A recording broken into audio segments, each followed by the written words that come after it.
మీరు నా ద్వారా అందించమని అతి త్వరగా రానయ్యన్న యేసునామమున వేడుకొంచున్నాం తండ్రి. ఆమేన్. కీర్తనలో 5వ వచనము. యెహోవాయే నిన్ను కాపాడువాడు, నీ కుడిపక్క యెహోవా నీకు నీడగా ఉండును. పగలు ఎండ దెబ్బైనను తగలదు, రాత్రి వెనుల దెబ్బైనను నీకు తగలదు. ఏ అపాయం రాకుండా యెహోవా నిన్ను కాపాడును. ఆయన నీ ప్రాణమును కాపాడును. ఇది మొదలుకొని నిరంతరము నీ రాకపోకలు యందు. చాలు. 5వ వచనములో యెహోవాయే నిన్ను కాపాడువాడు, యెహోవా నీ కుడి పక్కన నీకు నీడగా ఉండును. చాలు. రోజు దేవుడు మనకి తోడుగా ఉన్నట్లయితే అనే అనుభవం గురించి ధ్యానం చేసుకుంటున్నాము. జీవితం అనే యాత్రలో ఎన్నో తుఫాన్లు వస్తూ ఉంటాయి, ఎన్నో పెనుగాళ్ళు వస్తూ ఉంటాయి. కొన్ని గాలులు ఏం చేస్తాయి అంటే మన కుటుంబాన్ని ఆర్థికంగా నష్టపరిచేవిగా ఉంటాయి. కొన్ని గాలులు ఏం చేస్తాయి అంటే ఆ బంధాలన్నీ కూడా విచ్ఛిన్నం చేసేవిగా ఉంటాయి. కొన్ని తుఫాన్లు కోలుకోలేని నష్టాన్ని అనేవి జరిగించేవిగా ఉంటాయి. చాలా నష్టము వారు భరించి ఆ నష్టాన్ని కూడా భర్తీ చేసుకునేటువంటి నిస్సహాయమైన అనుభవాలు ఒక్కోసారి మన జీవితంలో మనం ఎదుర్కోవాల్సి వస్తుంది. కానీ దేవుని యొక్క వాక్యం చెప్తున్న మాట ఏమిటంటే, నేను నీకు తోడై ఉంటాను అంటున్నాడు. ఎప్పుడైనా సరే మనం అప్పుల్లో ఉన్నామంటాం, మనం అనారోగ్యంలో ఉన్నామంటాం.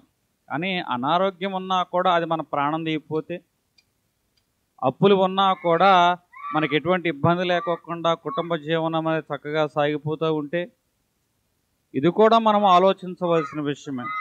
ఎందుకంటే ఈరోజు నేను చెప్తున్న మాట ఏమిటంటే, నీ జీవితంలో దేవుని నమ్ముకోవటం వల్ల అన్నీ పూర్తిగా తగ్గిపోతాయి, పూర్తిగా ఆగిపోతాయని నేను చెప్పడం లేదు. కానీ ఇబ్బందికరమైన అనుభవాలు నీతో పాటు ప్రయాణం చేస్తూ ఉన్నా ఆ ఇబ్బందులట నిన్ను ఏమాత్రము కూడా నీ యొక్క నడకను కానీ నీ యొక్క ఉద్దేశాన్ని కానీ ఆపలేవు. అందుకే ఒక భక్తుడు అంటాడు, జలములలో బడి నే వెళ్ళినా అవి నా మీద పారవు, అగ్నిలో బడి నే నడిచిన జ్వాల నన్ను కాల్చ. అంటే మన మీదకి పొంగిపూర్లే జలములు ఉంటాయి, ఆ జలములు మనల్ని ముంచివేయమంటున్నాడు. అగ్ని వంటి అనుభవాలు వస్తాయి, ఆ అగ్ని వంటి అనుభవాలను మనం కాల్చివేయమంటున్నా. దేవుడు మనకి తోడుగా ఉన్నట్లయితే నేను చెప్తున్నా, మరలా శ్రమ అనేది మనం ఎదుర్కొంటాం, ఇబ్బంది అనేది ఎదుర్కొంటాం. కానీ ఆ అనుభవాలు అయితే మనల్ని ముంచివేయు అని వాక్యం చాలా స్పష్టపడుతుంది. దేవుడు అంటున్నాడు, కష్టకాలంలో ఏమంటున్నాడంటే, నేను ఒంటరిగా ఉన్నాను చాలామంది అనుకుంటూ ఉంటా. కానీ దేవుడు ఏమంటున్నాడంటే, ఎంత చక్కగా మాట్లాడుతున్నాడు చూడండి. ఇదిగో ఇశ్రాయేలును కాపాడువాడు కొనకడు నిద్రపోడు, నీ కుడిపక్క యెహోవా నీకు. కష్టకాలంలో మనం ఏమనుకుంటున్నాం, మన ఒంటరి, మనతో పాటు ఎవరూ లేరు, మనల్ని ఆదరించేవారు కానీ, మనల్ని పట్టించుకునేవారు కానీ, మన పక్షంగా మాట్లాడేవారు కానీ ఎవరూ లేరు అంటున్నా. కానీ దేవుడు అంటున్నాడు, నేను నీ కుడిపక్షంగా నేను నీకు ఎలాగున్నానంటే నీడై ఉన్నానంట. దేవుడు తోడై ఉన్నట్లయితే ఏమి మనకి జరుగుతుందంటే, కీర్తనలు 27వ అధ్యాయము 9వ వచనము, నీ ముఖమును నాకు దాచకము, కోపము చేత నీ సేవకుని తోలివేయకము, నా సహాయుడవు నీవే. దావీదు గారికి తెలుసు, అయా మనుషులైన వారు నన్ను తృణీకరించిన వారుగా ఉన్నారు, చుట్టూ ఎటు చూసిన శత్రు వర్గమే, హీన వర్గమే కనబడుచు ఉన్నది. సాధారణంగా మన పరిస్థితులు కూడా ఇట్లాగే ఉంటాయి, ఎటు కూడా సహాయం అందని పరిస్థితి. ప్రతి మనిషి మన గురించి చులకనగా మాట్లాడేవారే. సమాజంలో మనల్ని నలుగురు ఎదుట కూర్చున్నప్పుడు మన నిమిత్తం సానుభూతి చూపించవలసిన మనుషులే ఎండగట్టేవారుగా తయారవుతూ ఉంటా. ఎటు చూసినా హీన శత్రు వర్గమే కనబడుచు ఉంటుంది. దావీదు పక్షంగా కూడా ఇదే ఉన్నారు, ఎటు చూసినా హీన శత్రు వర్గమేనట. అతని గురించి చెడ్డ మాటలల్లా పలుకుతూ ఉన్నవారుగా ఉన్నారు. అయితే అటువంటి సందర్భంలో దావీదు అంటున్న మాట ఏమిటంటే, అయ్యా నీవు నాకు తోడుగా ఉంటే చాలు. దేవుడు అతనికి తోడుగా ఉంటే ఏం జరుగుతుందో అతనికి తెలుసు కాబట్టి, అయ్యా నీవు నా సహాయకుడివి, నీవు నా సహాయకుడు అంటున్నాడు. అంటే దేవుడు మనకి తోడై ఉన్నట్లయితే చుట్టూ హీన శత్రువర్గము మనం ఉన్నా ఆ హీన శత్రువర్గం యొక్క మాటలు మన యొక్క మనసును తాకి మన గుండెను గాయపరచుకోకుండా మనము భద్రపరచబడతాం.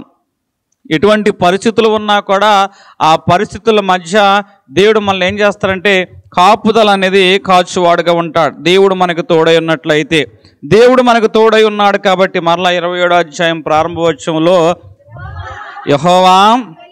యెహోవా నాకు వెలుగును రక్షణ అయి ఉన్నాడు అంటున్నాడు. అంటే ఇక్కడ వెలుగు అంటే చీకటిని తరిమివేసే శక్తి కనపడుతుంది.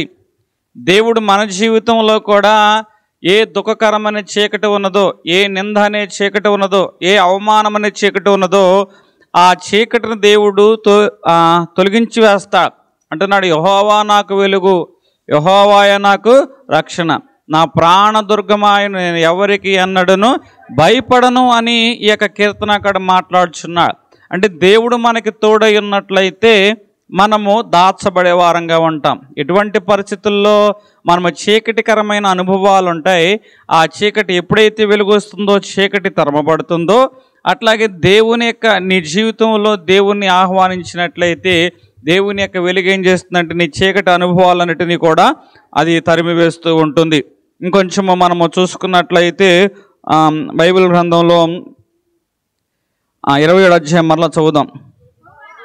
యెహోవా నాకు వెలుగును రక్షణ అయి ఉన్నాడు, నేను ఎవరికి భయపడుదును.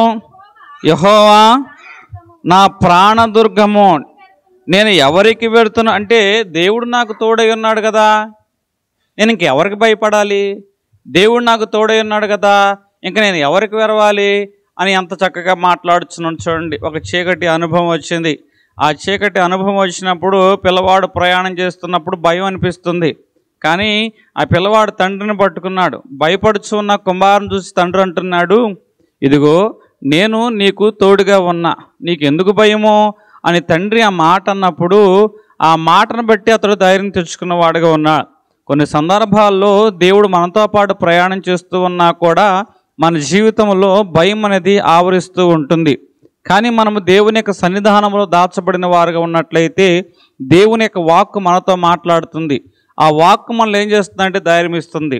ఆ తండ్రి బిడ్డతో మాట్లాడిన మాట ఏం చేస్తుందంటే అతనికి ధైర్యం తీసుకొచ్చింది. అంతకుముందు నడిచాడు కానీ భయంతో నడిచాడు. కానీ ఈ మాట తర్వాత ఇదే కుమారుడు అదే తండ్రితో నడుస్తున్నాడు కానీ ధైర్యంతో నడుస్తున్నవాడుగా ఉన్నాడు. ఈరోజు నీ జీవితంలో దేవుడు నీకు తోడై ఉన్నాడు అన్న అనుభవం కలిగి నువ్వు ప్రయాణం చేసినట్లయితే నువ్వు ఎవ్వరికీ భయపడవు, నువ్వు ఎవ్వరికీ కూడా వెరవవు అని వాక్యం చాలా స్పష్టంగా చెప్తుంది. దేవుడు మనకి తోడై ఉన్నట్లయితే మనము దాచబడేవారుగా ఉంటాం. దేవుడు మనకి ఎలాంటి వాడుగా ఉన్నాడంటే దాగు దాచబడిన స్థలముగా ఉన్నాడు. 27వ అధ్యాయము 5వ వచనంలో ఆపత్కాలమున ఆయన తన పర్ణశాలలో నన్ను దాచును అంటున్నాడు. ఆపత్కాలంలో తన పర్ణశాలలో దాస్తున్నాడు అంటున్నా. ప్రపంచంలో చాలా రకాలైన తుఫాన్లు వస్తూ ఉన్నాయి.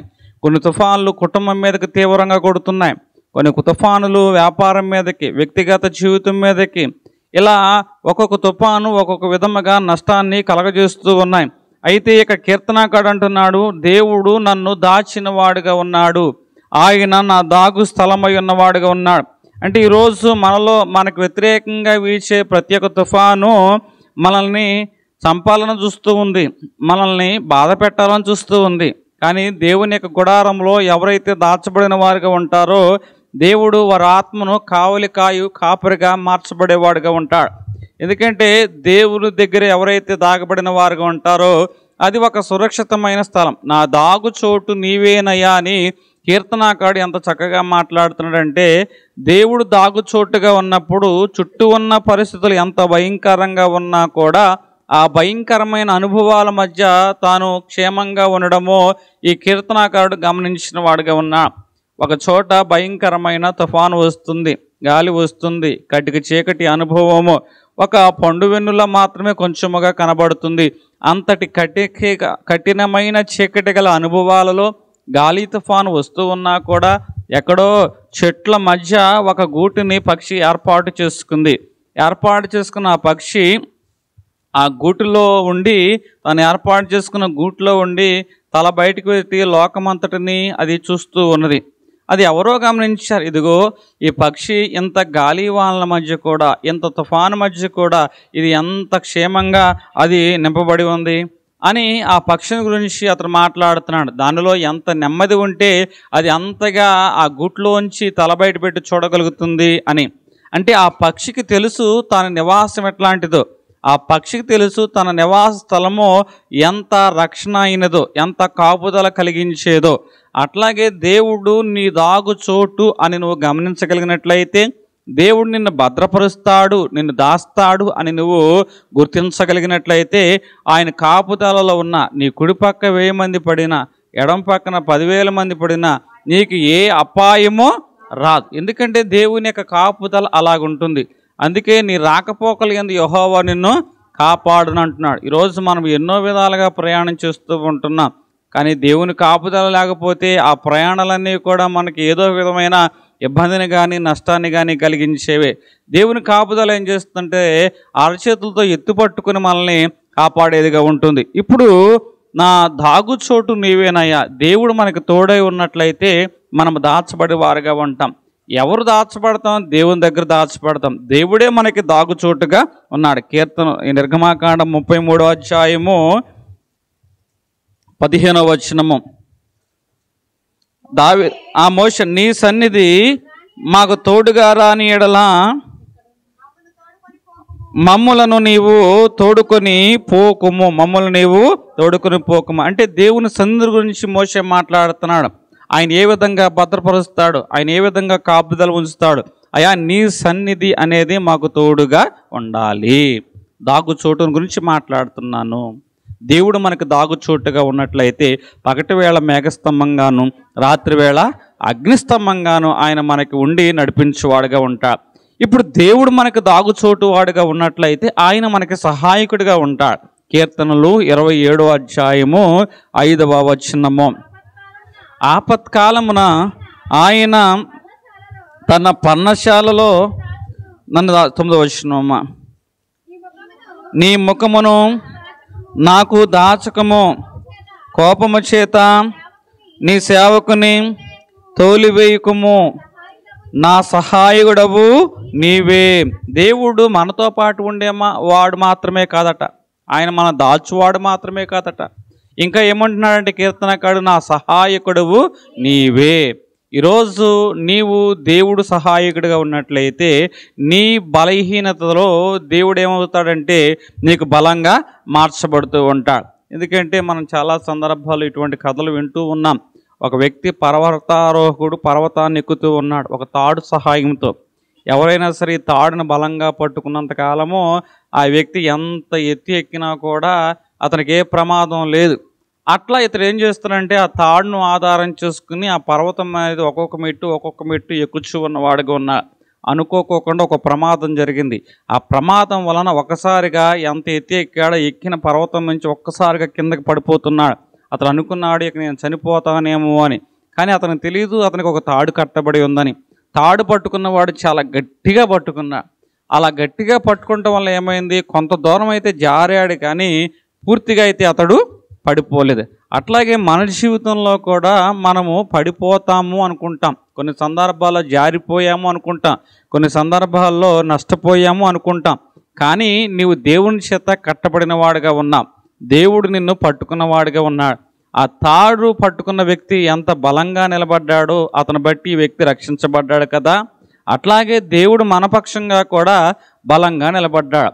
ఆయన మనతో పాటు ఉండడం మాత్రమే కాదు కానీ ఆయన మనకి సహాయం చేయవాడుగా ఉన్నాడు. కాబట్టి మన బలహీనతల్లో ఆయన మనకేమవుతాడు అంటే బలముగా మార్చబడతాడు. యెషయా రాసిన గ్రంథము 41వ అధ్యాయము 10వ వచనము,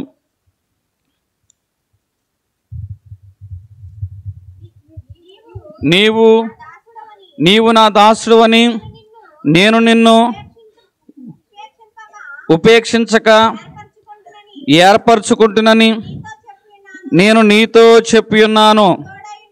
నేను నీకు తోడయుండాను, భయపడకము, నేను నీ దేవుడినై ఉన్నాను, దిగులు పడకము, నేను నిన్ను బలపరచుదును, నీకు సహాయము చేయవాడను నేనే. దేవుడు మనకు తోడై ఉన్నట్లయితే, ఇదిగో నేను నీకు దేవుడినై ఉన్నాను, నేను నీకు బలమై ఉంటాను, నేను నీకు సహాయము చేయవాడునై ఉంటాను అంటున్నాడు. ఇంకొంచెం లోతుగా 27వ కీర్తన 11వ వచనములో, యెహోవా నీ మార్గము నాకు బోధించుము, నా కొరకు పొంచి ఉన్న వారిని చూచి సరళమైన మార్గమున నన్ను నడిపించుము. ఇక్కడ అయ్యా నీ మార్గమును నాకు బోధించుము. ఇప్పుడు నేను మరలా చెప్తున్నా, జీవితం అనే తుఫాను వారి కుటుంబాన్ని ఎంతో గాయపరిచింది, కోలుకోలేని నష్టాన్ని కలిగించింది. ఇప్పుడు అనేక మంది అనేకమైన మాటలు మాట్లాడుచూ ఉన్నా, అనేక మంది అనేకమైన ఆలోచనలు చెప్తూ ఉన్నా, వారి యొక్క ఉద్దేశాలు మనకు చెప్పి ఈ ఉద్దేశాలు నడిస్తే బాగుంటుందేమో, ఈ ఆలోచన ప్రకారం ముందుకెళితే బాగుంటుంది అని చుట్టూ రకరకాలైన ఆలోచనలు నీ చుట్టూ చేర్చబడి ఉన్నాయి. ఎప్పుడైతే మనము అస్థిరంగా ఉంటామో, అస్థిరంగా ఉన్న మన చుట్టూనే ఎన్నో రకాలైన ఆలోచనలు మన మీద ఏలుబడి చేయడానికి సిద్ధంగా ఉంటాయి. కానీ ఇక్కడ కీర్తనకారుడు అంటున్నాడు, అయ్యా నా పరిస్థితి చాలా ఇబ్బందిగా అస్థిరంగా ఉంది, ఆ అస్థిరమైన పరిస్థితిలో నువ్వు నాకు మార్గదర్శుడిగా ఉండు, నీవు నాకు మార్గదర్శుడిగా ఉండు. అంటే మనుషుల యొక్క ఆలోచనలు ఈ అస్థిరమైన అనుభవాల మధ్య వాటి ప్రకారం నడిచినట్లయితే నేను మరలా ఇంకా లోతులోకి వెళ్ళిపోతానేమో, నేను మరలా ఇంకా కూలిపోతానేమో. కాబట్టి నేనున్న స్థితిలోంచి దిగజారకోకుండా ఉన్నట్లుగా, నేనున్న స్థితిలోంచి లేపబడినట్లుగా, మరలా నేను కోలుకున్నట్లుగా, మరలా నేను బలము పుంజుకొని స్థిరపడినట్లుగా ఉండాలి అంటే మనుషుల ఆలోచన కాదు ప్రభా, నీ ఆలోచన నాకు కావాలి అని ఈ కీర్తనకారుడు దేవుని యొక్క సహాయం అడిగిన వాడిగా ఉన్నా. అందుకే అయ్యా నీవు నాకు మార్గదర్శకుడు అంటున్నవాడుగా ఉన్నా. అంటే దేవుడు మనకి మార్గదర్శకుడిగా ఉన్నట్లయితే నేను నీకు ఆలోచన చెప్పేదను అంటున్నా. నేను నీ నోటిలో నా మాట ఉంచుతాను, ఎవరు ఎదుట ఏ మాట మాట్లాడాలో ఆ మాట నేను నీతో పలికిస్తాను అంటున్నాడు. దానియేలు రాజు ఎదుట ఏ మాట పలకాలో, యేసేపు రాజు ఎదుట ఏ మాట పలకాలో, ఎస్తేరు రాజు ఎదుట ఏ మాట పలకాలో, దేవుడు మనకు తోడుగా ఉన్నట్లయితే, ఆయన మనకి మార్గదర్శకుడిగా ఉన్నట్లయితే మనము ఎట్లాంటి యుక్తమైన మాట మాట్లాడాలి, ఎట్లాంటి యుక్తమైన ఆ యొక్క సలహాలు ఇవ్వాలన్నది దేవుడు మన ద్వారా ఆయన మాట్లాడించేవాడుగా ఉంటాడు. ఈరోజు దేవుడు మనకి మార్గదర్శకుడు అంటున్నా. సముద్రంలో ఆ యొక్క పడవ అనేది, ఒక నౌక అనేది ప్రయాణం చేస్తూ ఉంది. కటిక చీకటి అమావాస్య పోటు అనుకోకోకుండా ఒక తుఫాను అనేది ఆ యొక్క ఓడను చుట్టుముట్టు ఉండడం వలన ఆ యొక్క ఓడ మార్గం అనేది తప్పింది. ఇక అయిపోయాము, మన పరిస్థితి అయిపోయాము అనుకుంటున్న వారికి ఉన్న గమ్యం తెలియనటువంటి పరిస్థితులు ఉన్నప్పుడు కొంత దూరంలో ఈ ఓడ నాయకులకి ఏం కనపడిందంటే లైట్ హౌస్ కనపడింది. ఆ లైట్ హౌస్ని బట్టి ఏం చేశారంటే వారు మరలా వారి మార్గాన్ని తిప్పుకొని లైట్ హౌస్ను గమనించి దాని ప్రకారం ఏం చేశారంటే వారి మార్గాన్ని సరిచేసుకున్న వారుగా ఉన్న. సముద్రంలో ప్రయాణం చేసే ప్రతి ఒక్కరికి కూడా ఈ లైట్ హౌస్ అనేది దిక్సూసిగా కనపడుతూ ఉంటుంది, మార్గము తప్పిపోకుండా కనపడుతుంది. అట్లాగే దేవుని యొక్క ఉపదేశము, దేవుని యొక్క వాక్కు ఏం చేస్తుందంటే మన త్రోవలకు ఏం చేస్తుంది, అది దారి చూపెడుతుంది, మన పాదములకు అది వెలుగై ఉంటుంది. ఈరోజు ఈ యొక్క కీర్తనకారుడు మాట్లాడుతున్నాడు, అయ్యా నీవు నాకు మార్గదర్శకుడువు, మనుషుల మాటలు బట్టి కాదు ప్రభా, నీ ఉద్దేశం ఏమిటో, నీ చిత్తం ఏమిటో నాకు తెలియజేయి, దాని ప్రకారం నేను ముందుకెళితే అది నాకు క్షేమము అని దావీదు అంటున్న వాడుగా ఉన్నాడు. దేవుడు మనకి తోడై ఉన్నట్లయితే ఆయన మనకి మార్గదర్శకుడిగా ఉంటాడు. దేవుడు మనకు తోడై ఉన్నట్లయితే మనం భద్రపరచబడతాం. దేవుడు మనకి తోడై ఉన్నట్లయితే ఆ భద్రత ఆయనలోనే ఉంది. దేవుడు మనకు తోడై ఉన్నట్లయితే భద్రపరచబడడం మాత్రమే కాదు కానీ మనకి దేవుని ద్వారా సహాయం అనేది అందించబడుతుంది. దేవుడు మనకు తోడై ఉన్నట్లయితే భద్రపరచబడతాం, సహాయం అందించబడుతుంది. అంత మాత్రమే కాదు, అది సరి అయిన మార్గదర్శకంలో, ఎట్లాంటిదటండి, సరి అయిన మార్గదర్శకంలో దేవుడు మనల్ని నడిపించువాడుగా ఉంటాడు. కాబట్టి పరిస్థితులు ఎంత భయంకరంగా ఉన్నా మనుషుల మాటను బట్టి కాకుండా దేవుని బట్టి మనం బలం తెచ్చుకునే వారముగా ఉండాలి. ఇంకొంచెం మనము దేవుడు తోడై ఉన్నట్లయితే కీర్తనలో 57వ అధ్యాయము ప్రారంభ వచనము, నన్ను కరుణించుము దేవా, నన్ను కరుణించుము, నేను నీ శరణు జొచ్చి ఉన్నాను. ఈ ఆపదలు తొలగిపోవు వరకు నీ రెక్కల నీడను శరణజొచ్చి ఉన్నాను. అంటే దావీదు యొక్క జీవితంలో ఇంకా మాట్లాడుతున్నాను. అయ్యా, ఎన్నో తుఫానులయ్యా, ఎన్నో విపత్తులు కనపడుతున్నాయి, ఎన్నో ఆపదలు కనపడుతున్నాయి, చుట్టూ శత్రువులు కనపడుతున్నారు, మింగగోరు వారు, దోషణలు పలుకువారు, నా కోపోద్రికులు అందరూ నన్ను చుట్టుముట్టిన వారుగా ఉన్నా ప్రభా. ఇట్లాంటి పరిస్థితుల్లో దావీదు ఉన్నవాడుగా ఉన్నా. దావీదుకు తెలుసు ఈ పరిస్థితుల నుంచి ఎవరైతే బయటపడవేస్తారు. అందుకే దావీదు అంటున్నాడు, అయ్యా నేను నీ శరణు జోర్చి అన్నా. ఒక పక్క సౌలు నన్ను తరుముచ్చు ఉన్నవాడుగా ఉన్నాడు ప్రభా. ఈ పరిస్థితి మెరుగైంది అనుకుంటున్నప్పుడు బిడ్డలు నన్ను తరుముతూ ఉన్నవారుగా ఉన్నా ప్రభా. ఈ పరిస్థితి మెరుగవుతుంది అనుకున్నప్పుడు నా స్నేహితులు నాకు వ్యతిరేకంగా కుట్రాలోచనలు చేస్తున్నా ప్రభా. ఇటువంటి దుర్మార్గమైన అనుభవాల్లో నేను నడుస్తూ ఉన్నాను. అంటే ఆ ఆపదలు నా జీవితంలో ఏం చేసినాయి అంటే చుట్టుముట్టి ఉన్నవి అంటున్నా. అందుకే యెహోవా నేను నీ శరణు జొచ్చి ఉన్నాను. అంటే ఆపదలు తొలగాలి అంటే ఇప్పుడు ఎవరి దగ్గరికి వచ్చాడు ఈయన? దేవుని దగ్గరికి వచ్చిన వాడుగా ఉన్నాడు. దేవుడు మనకి ఆశ్రయము, దేవుడు మనకి రక్షణ దుర్గమై ఉన్నవాడుగా ఉన్నా. ఎందుకంటే ఈరోజు మనము చిన్న బిడ్డలను చూస్తూ ఉంటాం. ఈ చిన్న బిడ్డలైన వారు అనుకోకుండా గాలి వాన వచ్చిందనుకోండి, ఉరుములు మెరుపులు వస్తూ ఉంటాయి. వెంటనే తల్లి ఏం చేస్తుందంటే పిల్లవాడు ఎక్కడ ఉన్నాడని గమనించి గబా ఆ పిల్లవాడి దగ్గరికి వెళ్ళి ఆ పిల్లవాడిని హత్తును చేర్చుకుంటూ ఉంటుంది. ఒక పక్క బడబడమని పిడుగుల శబ్దం వినబడుతూ ఉంటుంది. కానీ తల్లి ఆ బిడ్డను ఏం చేస్తుందంటే హత్తుకుంటుంది. ఎప్పుడైతే ఆ యొక్క తల్లి ఆ బిడ్డను హత్తుకుంటాం వలన పిడుగులు ఏమైనా ఆగిపోతాయా? శబ్దం ఏమైనా వినపడకుండా ఉంటుందా? పిడుగులు ఆగవు, శబ్దము ఇంకా భయంకరంగా ఉంటుంది. భయంకరమైన శబ్దాల మధ్య కూడా, పిడుగుల మధ్య కూడా ఆ పిల్లవాడు ధైర్యంగా ఉండగలుగుతాడు. ఎందుకంటే నేను తల్లి సమక్షంలో ఉన్నాను, తల్లిని నేను హత్తుకొని ఉన్నాను అంటున్నాడు. అట్లాగే మనము మన జీవితంలో దేవుణ్ణి హత్తుకున్నట్లయితే పిడుగులు పడడం మానవు, శబ్దాలు భయం కలిగించే శబ్దాలు రావడం మానవు.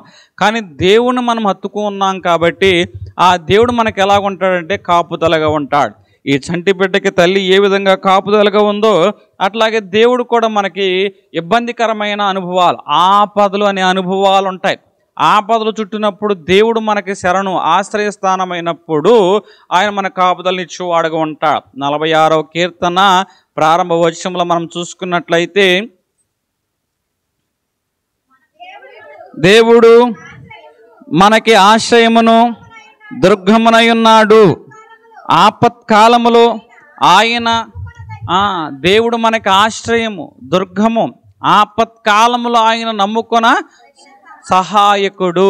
ఆపత్కాలము, ఆపదలు, దేవుడు మనకు తోడుగా ఉన్నట్లయితే ఆపదలు తొలగించబడతాయి అంటున్నాం. ఇప్పుడు ఆపదలు తొలగించబడాలి అంటే మనము ఎవరి దగ్గరికి రావాలి? దేవుణ్ణి శరణుజొచ్చిన వారుగా ఉండాలి. దేవుని శరణుజొచ్చినట్లయితే దేవుడు మన పక్షంగా ఉండేవాడు మాత్రమే కాదు, కానీ ఇప్పుడు మనతో పాటు ఉండి మనకు సహాయం చేయవాడు ఆపదలో. ఎలాగో చూడండి, ఇక్కడ దానియేలు సింహాల బోనులోకి వేయబడిన వాడుగా ఉన్నాడు. ఆ యొక్క క్రూర మృగాలు దానియేలుకు వ్యతిరేకంగా నిలబడ్డాయి, అతని ప్రాణాన్ని తీజూస్తూ ఉన్నాయి. అటువంటి సందర్భంలో దానియేలు పక్షంగా ఎవరు నిలబడ్డారు అంటే దేవుడు నిలబడ్డాడు. షడ్రకు మేషకు అబద్ధిగా అనువారు ఉన్నారు, వారు కూడా అగ్నిగుండం అనే అనుభవాల మధ్య ఉన్నారు. కానీ వారి మధ్యన ఎవరు నిలబడ్డారు అంటే దేవుడు నిలబడిన వాడుగా ఉన్నాడు. అంటే ఇక్కడ ఆపదలు అనే అనుభవాలు కనపడుతున్నాయి. ఈ ఆపదలు అనే అనుభవాలప్పుడు దేవుడు మనతో పాటు ఉండడం మాత్రమే కాదు, కానీ మనతో పాటు ఉన్న దేవుడు మనకేం చేస్తాడంటే సహాయం చేయవాడుగా ఉంటాడు. యెషయా రాసిన గ్రంథము 43వ అధ్యాయము 2వ వచనంలో చూసుకున్నట్లయితే, నీవు జలములలో బడి దాటినప్పుడు నేను నీకు తోడయ్యుందును, నదులలో బడి వెళ్ళినప్పుడు అవి నీ మీద పొర్లిపారు. అంటే దేవుడు మనకు తోడై ఉన్నట్లయితే ఆపదలోని అనుభవాలు ఉన్నాయి. ఈ ఆపదలోని అనుభవాలు దేవుడు మనకు తోడై ఉండడం మాత్రమే కాదు, మన సహాయకుడు అంటున్నా. అంటే ఇప్పుడు మనల్ని ఎత్తి పట్టుకునేవాడుగా ఉంటాడు, తన రెక్కల నీడన మన దాచువాడుగా ఉంటాడు. దావీదు బోనులో ఉన్నాడు, గుహలో ఉన్నవాడుగా ఉన్నాడు. ఆ గుహలో ఉన్నా కూడా దావీదుకి ఎవరు తోడుగా ఉన్నారంటే దేవుడు తోడుగా ఉన్నాడు. యేసేపు చెరసాలలో ఉన్నాడు, చెరసాలలో ఉన్న యేసేపుకి ఎవరు తోడుగా ఉన్నారంటే దేవుడు తోడుగా కనబడుచు ఉన్నవాడుగా ఉన్నాడు. ఇక్కడ శిష్యులైన వారు ఎక్కడ ఉన్నారు అంటే ఆ యొక్క తుఫానులో ఉన్నాం. తుఫానులో ఉన్న శిష్యులైన వారికి ఇప్పుడు ఎవరు తోడుగా ఉన్నారంటే దేవుడు తోడుగా ఉన్నాడు. ఇశ్రాయేలు జనాంగము ఎర్ర సముద్రం గుండా ప్రయాణం చేయవలసి వచ్చింది. వెనకమాల ఫరో సైన్యము, ఎదుట ఎర్ర సముద్రం. కానీ ఎవరు తోడుగా ఉన్నారంటే దేవుడు తోడుగా ఉన్నాడు. దేవుడు తోడుగా ఉన్నారు కాబట్టి ఎర్ర సముద్రమును చీల్చుకొని వారు అవతలి ఒడ్డుకు వారు చేరగలిగిన వారుగా ఉన్నాం. దేవుడు మనకు తోడై ఉన్నట్లయితే 2 ఆపదల నుంచి మనము తప్పించబడతాము. ఆపదల నుంచి మనము మొదటిగా దాచబడతాం. మొదటగా ఏమవుతామండి? దాచబడతాం. రెండవదిగా తప్పించబడతాం. ఆపదల నుంచి తప్పించబడతాం. 3 దేవుడు తోడుగా ఉన్నట్లయితే పరమగీతము 2వ అధ్యాయము 3వ వచనము, అడవి వృక్షములలో జలధర వృక్షము ఎట్లన్నదో పురుషులలో నా ప్రియుడు అట్లాగే ఉన్నాడు. నా ప్రియుడు అట్లాగే ఉన్నాడు. చదవం. ఆనందభరితుడనై నేను అతని నీడన. ఈరోజు ప్రతి ఒక్క హృదయము కోరుకునేది ఇదే, ప్రతి మనసు కోరుకునేది ఇది. ఏమిటి? ఆనందము. అబ్బా, నాకు ఈ సొమ్ము ఉన్నట్లయితే నేను హ్యాపీగా తిని కూర్చుంటా, హ్యాపీగా ఉంటాను అంటూ ఉంటాను. నాకు ఈ నగ నట్టు ఉన్నట్లయితే ఇక చాలు, ఇంక నేనేం అడగను అంటూ ఉంటారు కొంతమంది ఆడవాళ్ళు. కాబట్టి నేను చెప్తాను, అది వాళ్ళకి హ్యాపీ, అది వారికి ఆనందం. కానీ ఇక్కడ దేవుడు చెప్తున్నాడు, ఇక వాక్యం చెప్తుంది, ఆనందభరితుడనై నేను అతని నీడన. జీవితంలో ప్రతి ఒక్కరూ కోరుకునేది ఏమిటి అంటే ఆనందమే కానీ సంతోషమే కానీ కోరుకుంటూ ఉంటారు. ఇక్కడ దేవుడు మనకు తోడుగా ఉన్నట్లయితే నేను అతని నీడన కూర్చుని. దేవుడు మనకు ఎలాంటి వాడు అంటే నీడ వంటి వాడుగా ఉన్నాడు. ఎలాంటి వాడుగా ఉన్నాడు? ఎందుకంటే ఈ జీవితం అనే ప్రయాణం ఎడార్లు గుండా, అరణ్యాలు గుండా, ఎండల గుండా మనం ప్రయాణం చేయాల్సి వస్తుంది. ఎందుకంటే అన్ని సందర్భాల్లో మన జీవితంలో క్షేమకరమైన అనుభవాలు చాలా తక్కువ. క్షేమకరమైన అనుభవాలు చాలా తక్కువ, ఇబ్బందికరమైన అనుభవాలే చాలా ఎక్కువ. ఎప్పుడో ఒకరోజు మనం దాని ఫలాన్ని పొందుకొని అప్పుడు సంతోషిస్తాం. కానీ ఆ సంతోషం అనేది మనం పొందుకోవాలంటే ఎన్నో అనుభవాలు కూడా నడవాలి. ఇప్పుడు సంవత్సరం అంతా వారు బిడ్డలైన వారు కష్టపడి చదువుకుంటూ ఉంటారు. ఆఖరిలో పరీక్షలు రాస్తారు. పరీక్షలు రాసి రిజల్ట్స్ వచ్చిన తర్వాత వారు అనుకున్న మార్క్స్ వారు సాధించినప్పుడు అప్పుడు వారి జీవితంలో ఏముంటుంది? ఆనందం. అంటే ఆ ఒక్కరోజు కోసం సంవత్సరం అంతా కష్టపడిన వారుగా ఉన్నారు కదా. ఒక్కరోజు ఆనంద నిమిత్తము సంవత్సరం అంతా శ్రమపడిన అనుభవం కనబడుతుంది. అట్లాగే మన జీవితాల్లో కూడా ఒక దినము ఆనందం అనేది మన జీవితంలో ఉంటుంది. కానీ ఎక్కువ శాతం ఏముంటుంది? శ్రమను గుండా, నేర్చుకున్న అనుభవం గుండా, అట్లాగే చాలా విషయాలు మనము ముందుకు ఎదుర్కోవలసి వస్తుంది. అటువంటి సందర్భాలలో దేవుడు ఎలాగుంటాడంటే మనకి నీడగా ఉంటాడు. ఎండగా ఉన్న ప్రాంతంలో చాలా దూరం నుంచి ఒక వ్యక్తి నడుచుకుంటూ వచ్చాడు అంటే అలా వచ్చిన వ్యక్తికి మార్గంలో ఒక చెట్టు ఉన్నది. ఆ చెట్టు ఎలాగుందంటే నీడనిచ్చేదిగా ఉన్నది. అంటే అటువంటి ఎండ ప్రాంతంలో ఆ మార్గంలో ఉన్న చెట్టు నీడనిచ్చినప్పుడు ఆ చెట్టును బట్టి ఆ బాటసారి ఎంతగానో చెదతీరుతూ ఉంటాడు కదా. అట్లాగే నువ్వు ఏ విధముగా ఏ పరిస్థితుల్లో సొమ్మసిలిన వాడుగా ఉన్నావో, గుండె చెదిరిన వాడుగా ఉన్నావో, అరణ్య అనుభవంలో ఉన్న వాడుగా ఉన్నావో, గాలి వానల చేత నువ్వు కొట్టబడిన వాడుగా ఉన్నావో, దేవుడు నీకు నీడగా ఉండునుగాక. హల్లెలూయా. ఇప్పుడు దేవుడు మనకు తోడుగా ఉన్నట్లయితే ఇక్కడ ఒక సంఘము దేవుని యొక్క నీడలో భద్రంగా ఉంది. దేవుని యొక్క నీడలో ఏం చేస్తుందంటే ఆనందిస్తూ ఉన్నదిగా ఉంది. అట్లాగే నీవు నీ జీవితంలో దేవుడు తోడుగా ఉన్నట్లయితే ఆయన మనకు ఎలాగుంటాడంటే నీడగా ఉంటా. ఇప్పుడు నీడగా ఉన్న ఆయన యొక్క అనుభవంలో ఏముంటుందంటే విశ్రాంతి అనేది ఉంటుంది. ఇప్పుడు చెట్టు కిందకు వచ్చిన వ్యక్తి ఏ విధంగా అయితే నీడను బట్టి విశ్రాంతి పొందుతాడో, లోకములో ప్రయాసపడి భారము మోయించిన సమస్త జనులున్నారు. వారందరినీ ఎక్కడ రమ్మంటున్నాడు?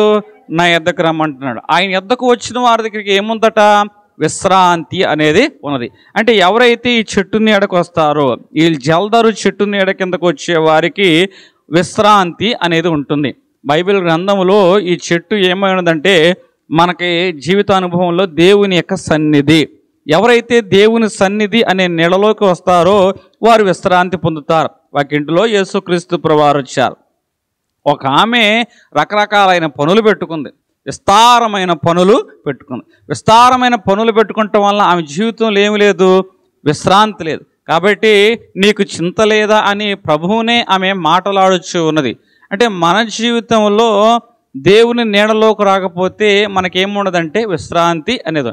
అదే ఇంటిలో ఇంకో ఆమె ఉంది, ఆమె పేరు మరియ.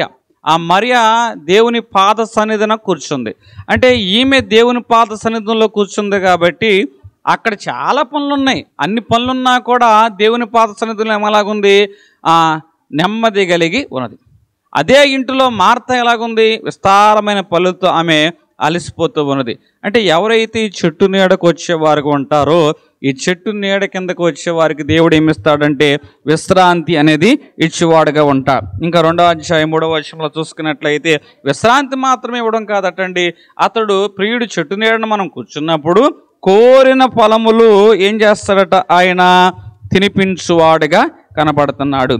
అంటే ఈరోజు ఎవరైతే ఈ చెట్టు నీడకు వస్తారో, ఆ చెట్టు నీడ కిందకు వచ్చిన వారికి ఇదిగో ఆనందం, మహానందం ప్రభువా, ఇదిగో నేను ఏ ఫలము కోరానో ఆ ఫలమును నువ్వు నాకు తినిపించావు ప్రభువా. అంటే ఎవరైతే దేవుని సన్నిధానానికి వస్తారో, ఇప్పుడు నీ జీవితంలో ఫలములు నువ్వు కోరుకోవాలి. ఇక్కడ అన్నా అనే ఒక స్త్రీ ఉంది, అయ్యా నా జీవితంలో గర్భఫలము కావాలి, నా జీవితంలో ఏం కావాలి, గర్భఫలము కావాలి. ఆ గర్భఫల నిమిత్తము దేవుని సన్నిధానంలోకి వచ్చిన ఈమె ప్రార్థన చేసింది. అప్పుడు ఆమె కోరిన ఫలమును దేవుడు ఏం చేశాడంటే ఆమెకు కోసి తినిపించిన వాడుగా ఉన్నాడు. ఆ ఫలము ఆమెకి ఎంతో రుచికరముగా, అది ఎంతో సంతోషించేదిగా కనబడుచున్నది. దావీదు కూడా అంటున్నాడు, అయ్యా ఎటు చూసిన హీన శత్రువర్గమే ప్రభా, నెమ్మది లేదు ప్రభా, సమాధానం లేదు ప్రభా అని సమాధానం అనే ఫలమును దావీదు దేవుని దగ్గర కోరుకున్నవాడుగా ఉన్నా. అప్పుడు దేవుడు ఏం చేశారంటే దావీదుకు సమాధానమైన ఫలమును కోసి దావీదుకి ఇచ్చిన వాడు. ఎవరైతే దేవుని సన్నిధానంలోకి రాగలుగుతారో వారికట దేవుడు కోరిన ఫలములను ఆయన తినిపించువాడుగా, కోసి తినిపించువాడుగా ఉంటాడు. దానిని బట్టి వారి జీవితంలో ఏం కలుగుతుందటండి, ఆనందం అనేది కలుగుతుంటుంది. కీర్తనలు రాసిన గ్రంథము 16వ అధ్యాయము 11వ వచనము,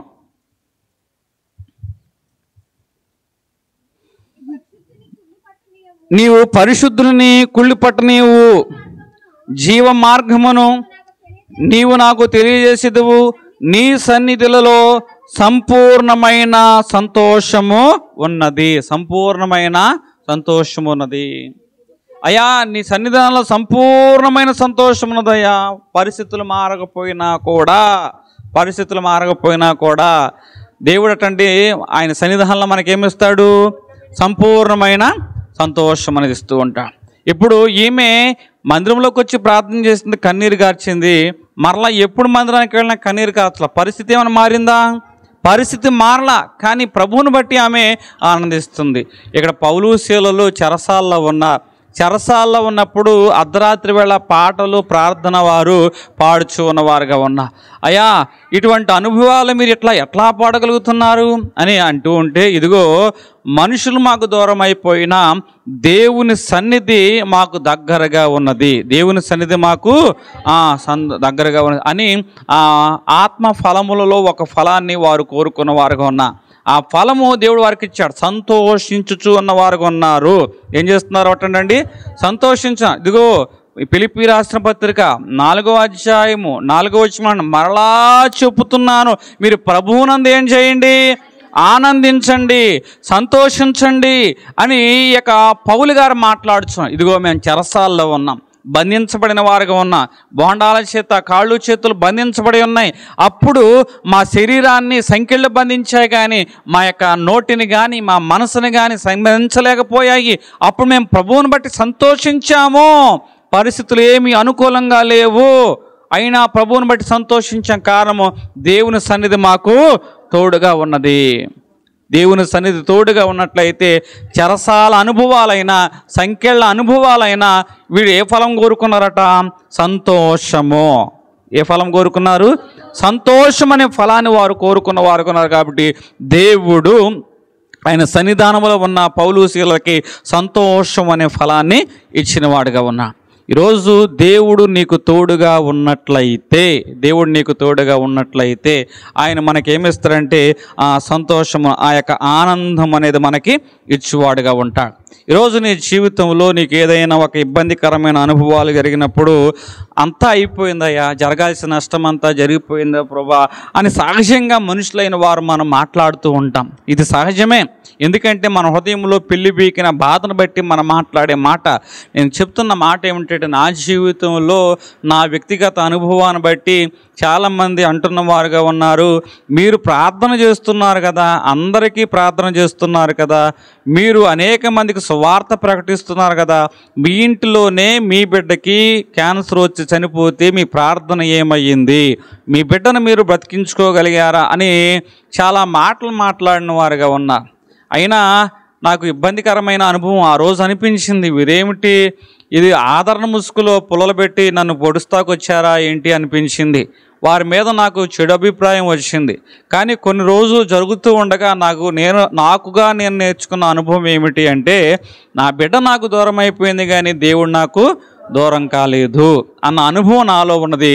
దాన్ని బట్టి ఈరోజు మీ మధ్య నిలబడి ఈరోజు ఈ వాక్యాన్ని నేను ప్రకటించగలుగుతున్నాం. అట్లాగే మన జీవితంలో కొన్ని నష్టాలు, తీరని నష్టాలు ఉంటాయి. ఇదిగో నా జీవితంలో ఈ ఆనందం నేను కోల్పోయాను, ఈ సమాధానం నేను కోల్పోయాను అని సహజంగా మనం మాట్లాడతాం. కానీ దానికంటే నువ్వు ఎక్కువగా చెప్పవలసింది ఏంటంటే, దేవుడు నీకు తోడుగా ఉన్నాడన్నమాట. హల్లెలూయా, హల్లెలూయా. ఈరోజు ఏది కోల్పోయినా దేవుడు నీకు తోడుగా ఉన్నాడు కదా. కాబట్టి వాక్యం చదువుకోండి, ప్రార్థన చేసుకోండి. హృదయంలో దేవుడు మనకేం చేస్తాడంటే సమాధానం ఇస్తాడు, ధైర్యం ఇస్తాడు. దాన్ని బట్టి మన అందరము కూడా భద్రపరచబడతాం. ఆ భద్రపరచబడిన అనుభవాల్లో దేవుడు మనకు సహాయంగా ఉంటాడు. ఆ సహాయం మనకేం చేస్తుందంటే ఆనందంలోకి నడిపిస్తుంది. దేవుడు కొద్ది మాట మన విక్కుల్లో దీవించునుగాక.